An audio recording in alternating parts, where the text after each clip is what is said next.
Assalomu alaykum, musofir yurtlarda yurgan vatandoshlar. Moskva Toshkent yo'nalishlari bo'yicha avtobuslarimiz Moskvadan prema Toshkentga qarab chiqib ketmoqda. Yurtdoshlar mana Salom, Instagramga salom, TikTokga salom. YouTube'da Sodir aka.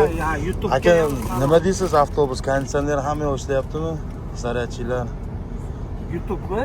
YouTube. Qancha podpischigingiz? Ozman aka, unaqa ko'p. Qancha? Yo'q, aytingda. 8000. 8000 bo'lsa 8000 ga yarasha fikr aytamiz-da. 100,000 bo'lsa 100,000 ga yarasha fikr aytamiz. 1 million bo'lsa auditoriyangiz 1 millionga yarasha fikr aytamiz. Sizni fikringiz bo'yicha 1 millionga chiqib ketib qolsa-chi endi? Ha. Unda Yog'i ham bor-da. Unda siz menga doljon bo'lasiz-da. Bir narsa qistiring, bir $100. Xudo xolasa. Auditoriya agar 1 millionga chiqsa $100 emas, $1000 beraman aka, qo'lasiga. Ko'nglingiz to'q. To'xtang, auditoriya ham 1 millionni qo'ying. Avtobus yomon emas. Sharoit.